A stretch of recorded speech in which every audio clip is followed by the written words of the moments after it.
January 5th, 1942. Colditz Castle, Saxony, Germany.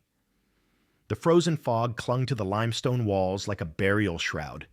In the courtyard below, boot prints marked the gravel in perfect rows. Guards pacing their patrol routes, methodical as clockwork. The medieval fortress rose from the rock like a clenched fist, its towers blunt and unforgiving against the gray winter sky. Inside, behind triple-locked doors and barred windows 7 stories high, 300 Allied officers lived in a state of suspended fury. They were prisoners, yes, but not the surrendering kind. These were the incorrigibles, the escapers, the men who had embarrassed the Reich so many times that Hitler's high command had created a special prison just for them. Colditz was meant to be escape-proof. It was a declaration etched in stone, "You will not leave."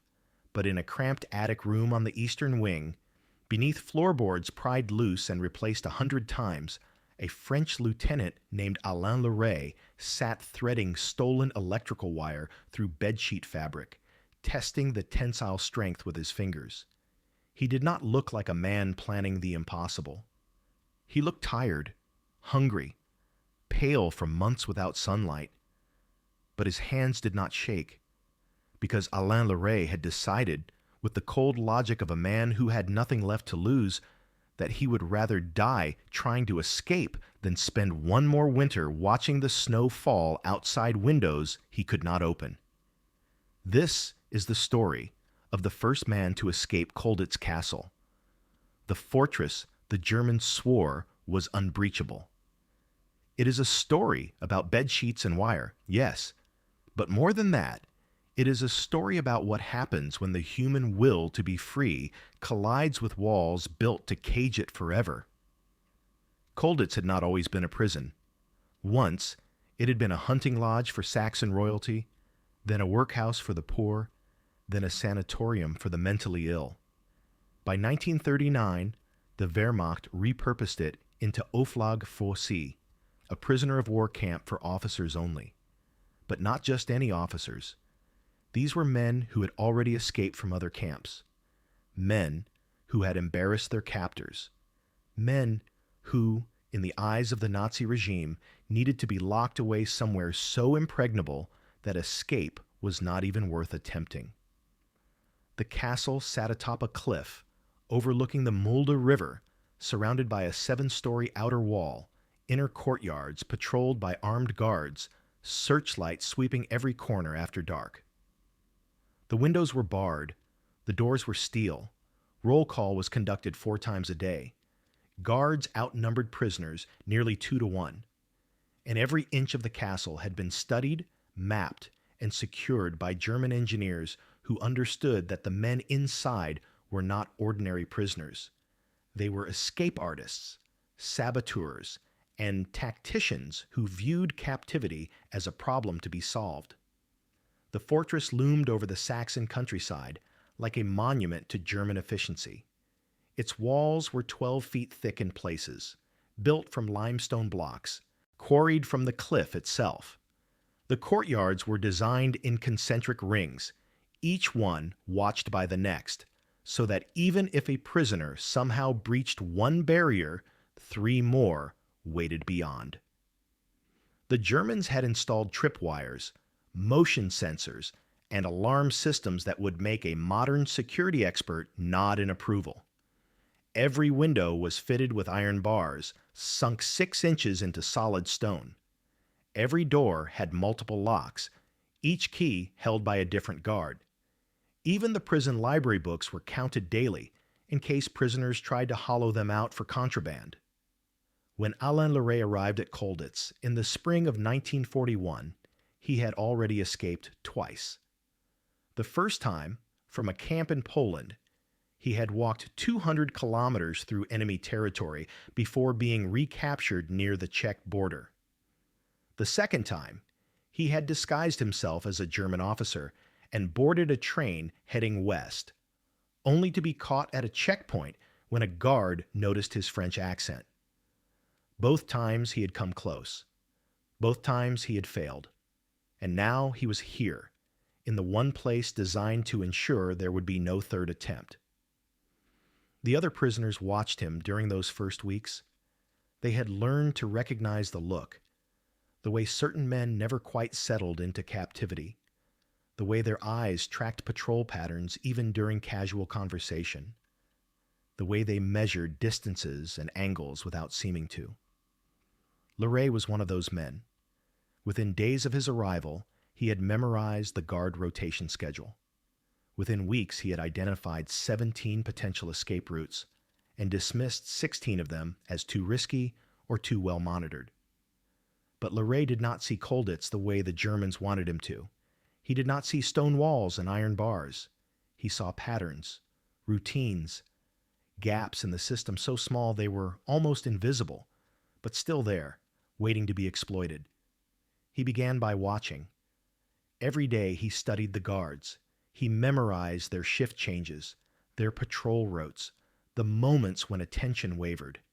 He noticed that the searchlights swept the courtyards in predictable arcs, leaving brief pockets of shadow. He observed that the sentries stationed on the outer walls were rotated every 2 hours, and during the changeover, there was a 15-second window when no one was watching the eastern rampart.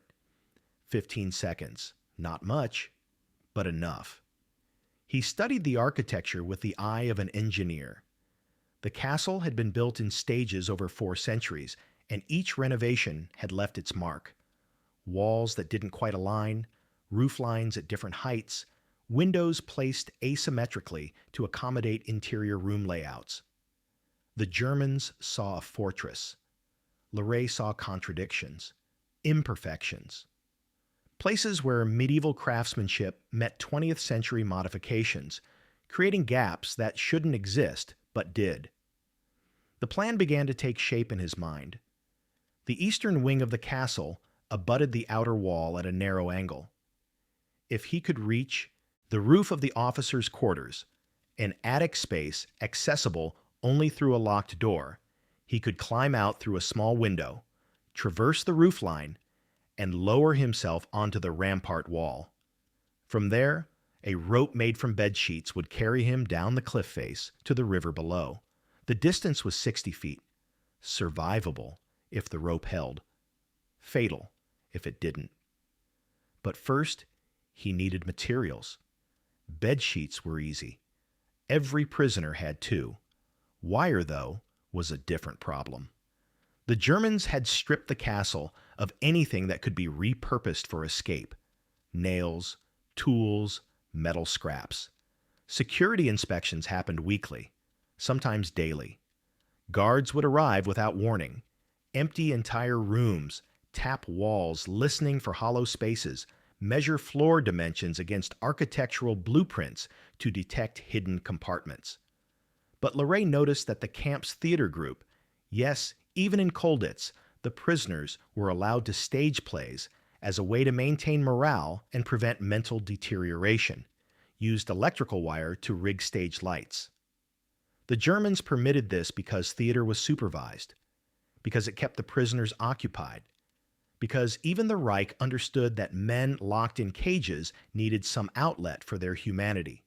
Le Ray volunteered to help with set construction, and over the course of 3 weeks, he stole 7 meters of insulated copper wire, 1 coil at a time, hiding it in the seams of his jacket, in his boots, wrapped around his torso beneath his uniform shirt.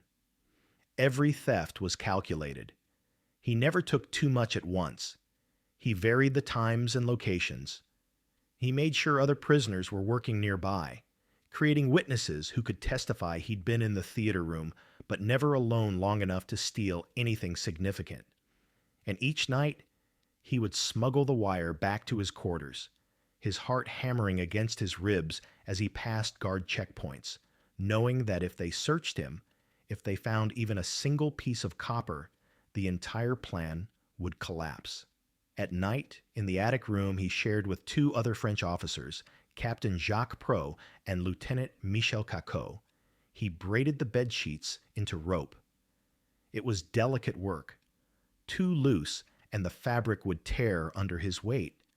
Too tight, and it would lose flexibility, making it harder to tie knots. He tested each section by hanging from the rafters, distributing his weight slowly, listening for the sound of fibers snapping. The other officers watched in silence. They did not try to stop him. They did not ask questions. They simply understood that some men were built to escape, and Alain Le Ray was one of them. Prat and Cacao became his silent accomplices. They stood watch during construction, coughed or dropped objects when guards approached, created distractions during inspections. They never asked if they could join the escape. They understood this was a single-man operation. The rope could only hold one person. The window was barely wide enough for one body. And more importantly, Le Ray's survival odds were already microscopic. Adding passengers would transform a desperate gamble into certain suicide. The work took months. Each night after lights out, Le Ray would retrieve the hidden bedsheets and wire from beneath the floorboards.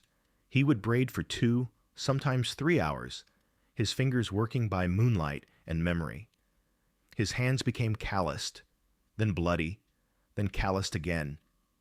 He lost weight.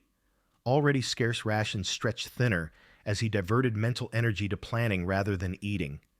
Other prisoners noticed but said nothing. In Colditz, everyone had secrets. Everyone was planning something. The unspoken code was simple. Don't ask, don't tell, and never betray a fellow prisoner to the guards.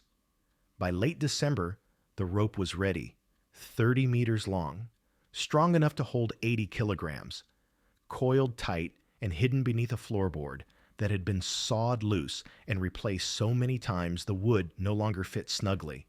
Le Ray marked the calendar, January 5th, 1942, a Monday. The guards would be tired from New Year's duty rotations.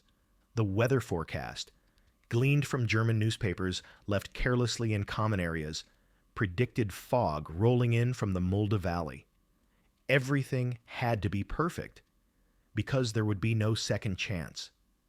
The German officers who ran Colditz believed in the supremacy of order. They believed that men, like machines, could be controlled through precision and discipline. And for the first year of the camp's operation, they had been proven right. No one had escaped. Not a single prisoner. The fortress had lived up to its reputation. Hauptmann Reinhold Eggers, the camp's security officer, took particular pride in this record. He had studied every escape attempt from every POW camp across occupied Europe. He had cataloged their methods, identified their weaknesses, and designed countermeasures. Tunnels? Colditz was built on solid bedrock. Disguises? Guards were trained to recognize prisoners by posture and gait, not just faces. Forged documents. All paperwork required stamps and signatures that changed weekly according to codes known only to German intelligence. Eggers walked the castle grounds daily, inspecting, observing, refining. He interviewed guards about suspicious behavior. He cultivated informants among the prisoners, men who, in exchange for extra rations or cigarettes, would report on escape planning. He maintained detailed files on every prisoner, noting personalities, skills, associates. He knew which men were chemists who could forge documents, which were engineers who understood structural weaknesses, which were linguists who could pass for German civilians. But what the Germans did not understand, what they could not understand, was that order is a double-edged sword. Predictability creates vulnerability. And men like Alain Le Ray, men who had spent their entire adult lives learning how to outthink their enemies, knew how to turn routine into opportunity. The very systems designed to prevent escape became the tools of escape. The 4 times daily roll calls meant guards had to be in specific places at specific times, creating windows when other areas were less supervised. The rigid patrol routes meant searchlight patterns never varied, allowing prisoners to map the shadows. The emphasis on documentation meant guards spent hours each day filing reports, conducting inventories, updating logs, time when they weren't watching prisoners. Le Ray had observed all of this. He had learned that German efficiency was both strength and weakness. The guards were professionals, yes, but they were also human beings working long shifts in a boring posting far from the front lines. They grew tired. They grew complacent. They began to assume that because no one had escaped yet, no one would escape ever. On the night of January 5th, Le Ray sat in the mess hall eating his evening ration, a bowl of turnip soup, a slice of black bread, and a cup of ersatz coffee made from roasted acorns. Around him, other prisoners played cards, read contraband books, argued in low voices about the war news that filtered in through clandestine radio sets. To anyone watching, he looked no different than usual. Calm, unremarkable. But inside, his mind was running through the plan one final time. Attic window, roofline traverse, rope descent, 15 seconds on the rampart, then darkness. He ate slowly, mechanically. The food had no taste. His stomach was a knot of ice. He forced himself to swallow, knowing he would need the calories for what came next. Around him, conversations hummed in French, English, Polish, Dutch, the polyglot chorus of imprisoned Europe. A British major was complaining about the quality of Red Cross parcels. A Polish captain was teaching another prisoner chess. Everything was ordinary. Everything was normal. At 9:30 p.m., the lights went out. Roll call had been completed. The guards locked the cell block doors and settled into their night posts. Le Ray waited 30 minutes, an hour. At 11 p.m., when the fog had thickened enough to blur the searchlights into useless halos of diffused light, he climbed the narrow staircase to the attic. The door was locked, but he had stolen a key weeks earlier, copied from a mold he had made using soap and bread dough, then carved from a spoon handle he'd spent 3 weeks filing down. The key turned with a soft click that sounded in the silence like a gunshot. He froze, listened. No footsteps, no alarms. He pushed the door open. Inside, the attic smelled of dust and dry rot. Moonlight seeped through cracks in the roof tiles, painting silver bars across the floor. He moved to the eastern window, pried it open with a spoon sharpened into a blade, and looked down. The drop was worse than he had imagined. 70 feet, maybe more. The cliff face below was jagged, studded with outcroppings that could snag the rope or snap his spine if he fell. The Mulde River was a black ribbon at the bottom, its surface invisible beneath the fog. But there was no turning back now. He had committed the moment he opened that door. The guards would find evidence of forced entry during morning inspection. If he didn't escape tonight, he would be thrown into solitary confinement, and this chance would never come again. He tied one end of the bedsheet rope to a roof beam, tested the knot 3 times with his full weight, and fed the rest out the window. It uncoiled slowly, vanishing into the fog like a ghost descending. He did not think about failure. He did not think about the guards, or the dogs, or the machine guns mounted on the watchtowers.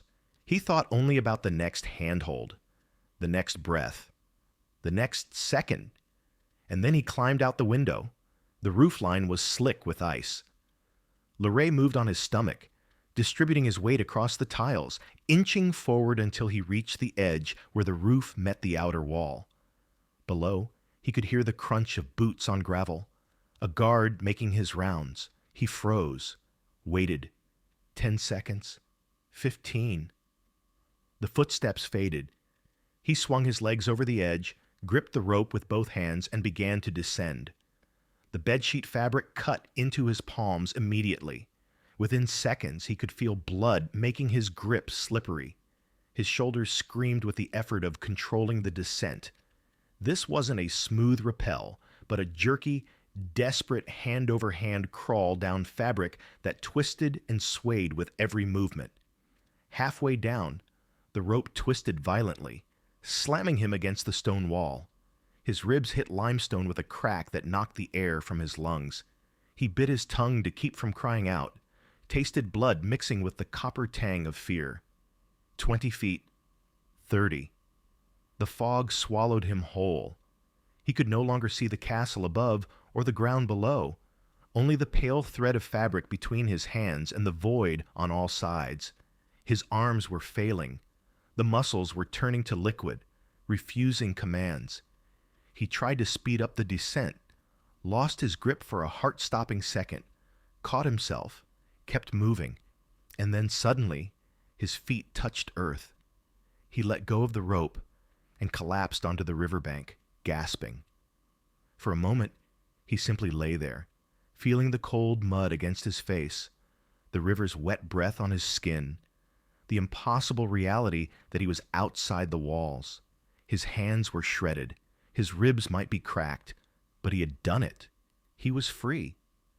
But freedom, he knew, was measured in miles, not moments. He still had 400 kilometers to go before he reached neutral Switzerland, and the Germans would come looking for him at dawn. He stood on shaking legs, shook the numbness from his hands, and started walking south. The first night was the hardest. Every shadow seemed to hide a patrol. Every distant sound became the bark of search dogs. Le Ray moved cross-country, avoiding roads, using the stars and his memory of pre-war maps to navigate. He had no compass, no food beyond a few crusts of bread stolen from dinner, no civilian clothes, just his French army uniform with the insignia torn off. If spotted, he would be shot as a spy. He walked through frozen fields where his footprints left telltale marks in the frost. He waded through icy streams to break his scent trail. He hid in barns and tool sheds during daylight, listening to farmers wake and work just meters away, his heart hammering so loud he was certain they could hear it through the walls. By the second day, hunger became a physical presence, a grinding ache that made thought difficult. He stole turnips from a root cellar. He ate snow to stay hydrated. He kept moving. When the guards discovered Le Ray's absence the next morning, there was chaos. Sirens wailed across the valley. Dogs were unleashed. Every road, train station, and border checkpoint within 100 kilometers was alerted. The camp commandant, Hauptmann Reinhold Eggers, stood in the empty attic room, staring at the open window and the frayed bedsheet rope still dangling from the roof beam like a flag of defeat. He did not speak for a long time. He did not need to. The message was clear. The impossible had happened. Eggers immediately ordered a lockdown. Every prisoner was strip-searched. Every room was torn apart. Guards interrogated Le Ray's roommates, but Prat and Cacaud said nothing, genuinely knowing nothing about the specifics of the escape beyond what they'd witnessed. The security officer studied the rope, measured its length, calculated the descent angle. He was a professional trying to understand how his perfect system had failed. For the Germans, it was a humiliation. Colditz had been designed to be unbreachable, and now that myth was shattered. News of the escape spread through Wehrmacht command. Orders came down from Berlin. Increase security, double the guards, install additional searchlights. The embarrassment was not just local, it was political. The Reich's propaganda had declared Colditz escape-proof, and now a single French lieutenant had made liars of them all. For the prisoners, it was something else. Proof that the walls were not as strong as they seemed. That the Reich's promises of absolute control were hollow. That freedom, no matter how distant, was still possible. Within days, 3 new escape attempts were launched, inspired by Le Ray's success. All 3 failed, but the message was sent. We will never stop trying. Alain Le Ray walked for 9 days. He traveled at night, slept in abandoned farmhouses and under bridges during daylight. He forged identity papers using materials stolen from a rural post office. A stamp, an ink pad, official letterhead he found in a trash bin. The forgery was crude, but good enough to pass casual inspection.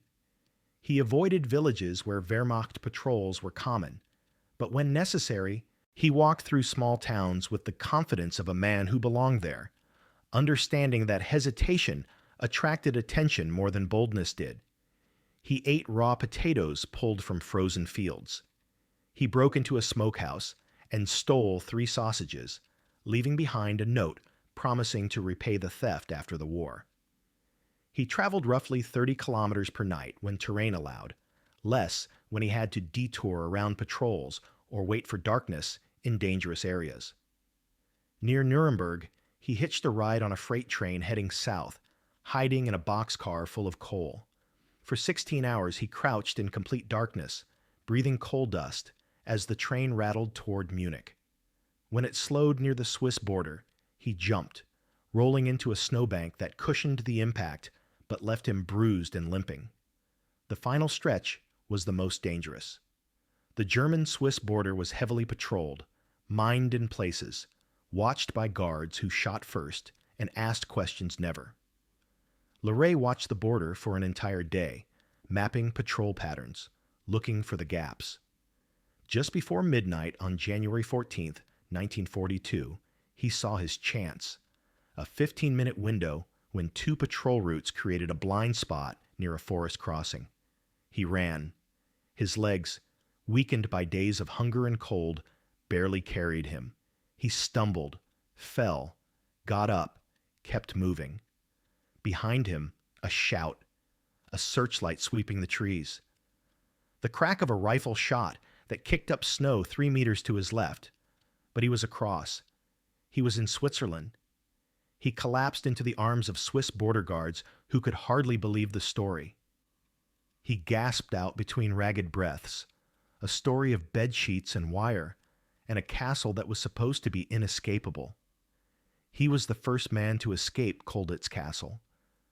But he would not be the last. In the years that followed, more than 300 escape attempts would be made from Colditz. 30 men would succeed. They would tunnel under walls, carving passages through bedrock with spoons and stolen chisels. They would disguise themselves as German officers, using uniforms sewn from blankets and dyed with tea and boot polish. They would build a glider in a secret attic workshop, an actual flying machine constructed from bed slats and stolen fabric, hidden behind a false wall and never discovered until after the war ended. They would forge documents so convincing that even German officers could not tell the difference. And every one of them would owe something to Alain Le Ray, the man who proved it could be done. The escapes became legendary. Dutch officer Hans Larive escaped by hiding in a tea chest during a supply delivery. British officer Pat Reed and 3 others walked out the front gate disguised as German guards during a shift change. French officer Pierre Mérès Lebrun spent 5 months digging a tunnel that emerged in a German officer's wine cellar. He stole 2 bottles of Riesling on his way out. Each escape was a middle finger to the Reich, a declaration that captivity was negotiable, that walls were merely suggestions. But the real legacy of that January night was not the rope or the wire or the ingenuity of a single escape. It was the idea that bedsheets and stolen wire represented. It was the notion that freedom cannot be caged, that walls, no matter how thick, are only as strong as the will to enforce them and the will to resist them, that men who refuse to surrender, who refuse to accept the terms of their captivity, can rewrite the rules, even in the darkest places. The bedsheet rope became a symbol within Colditz. Prisoners would reference it in whispered conversations, in coded messages, in defiant toasts made with ersatz coffee during clandestine celebrations. The Germans cut down the rope weeks after the escape, but its ghost remained, a phantom thread connecting stone to sky, captivity to freedom, impossibility to fact. Hauptmann Eggers spent the rest of the war trying to prevent other escapes. He installed motion sensors, improved lighting, recruited more informants, conducted more inspections. He became obsessed, filling notebooks with diagrams and theories, trying to plug every hole in his system. But for every hole he plugged, the prisoners found two more. It became a chess game, played across years, each side adapting to the other's moves, neither ever fully winning. The Germans built Colditz to break the spirit of the unbreakable. They filled it with the best locks, the tallest walls, the most vigilant guards, but they could not account for the one variable that no fortress can contain, the hunger to be free. Not someday, not eventually, now. Alain Le Ray returned to France after his escape. He joined the resistance, operating in the Alpine regions where his mountaineering skills and survival experience made him invaluable. He led partisan raids against German supply convoys, organized intelligence networks, helped other escaped prisoners reach safety. When the war ended, he was decorated multiple times for valor, eventually rising to the rank of general in the French army. But he never spoke much about Colditz. When asked, he would shrug and say only that the castle was very cold and the Germans were very serious, and sometimes, if you watched carefully enough, you could find the cracks. He deflected questions about bravery, about fear, about what it felt like to climb down 70 feet of bedsheet rope into fog and darkness. Perhaps he understood that some experiences lose their truth when forced into words. Or perhaps he simply knew that the escape spoke for itself. The bedsheet rope remained tangled in the bushes at the base of the cliff for weeks before a guard finally cut it down. By then, it had become something more than fabric. It had become a symbol of defiance, of hope, of the truth that no prison, no matter how well designed, can hold a man who refuses to stay.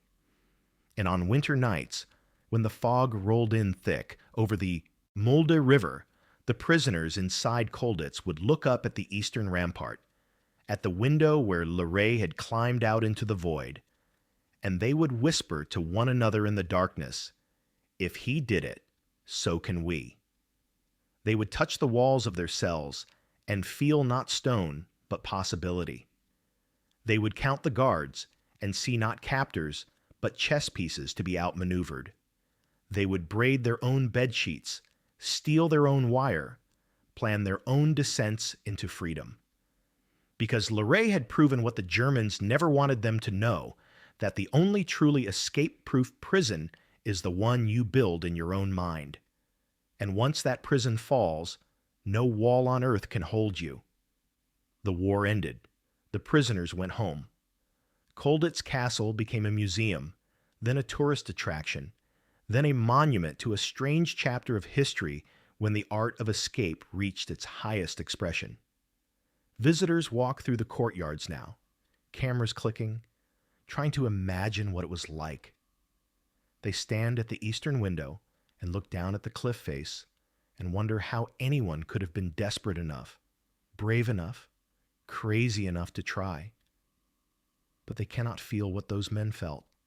They cannot understand the weight of captivity, the erosion of hope, the moment when you decide that death while escaping is preferable to life behind bars. They cannot know what it means to braid bedsheets by moonlight, to test rope with your life, to climb into darkness with nothing but stolen wire and the belief that freedom is worth any risk. Alain Le Ray died in 2007 at the age of 98. He lived long enough to see the Berlin Wall fall, to see Europe reunify, to see the systems of control that defined his youth crumble into memory. In his final years, he would sometimes wake from dreams of climbing down stone walls, his hands remembering the bite of bedsheet fabric, his body remembering the impact of hitting earth after 70 feet of falling. And perhaps, in those moments between sleep and waking, he would smile, because he had done what they said could not be done. He had turned bedsheets and stolen wire into a ladder between captivity and freedom. He had proved that walls are only as permanent as the people who build them believe, and that men who refuse to believe can walk through walls as if they were made of fog. The lesson of Colditz is not that escape is easy. It is not. The lesson is that impossible is a word used by people who have already surrendered, and that somewhere, always, there is a man with bedsheets and wire, and the absolute certainty that the next breath will be drawn in freedom. No matter the cost, no matter the odds, no matter what the guards say cannot be done.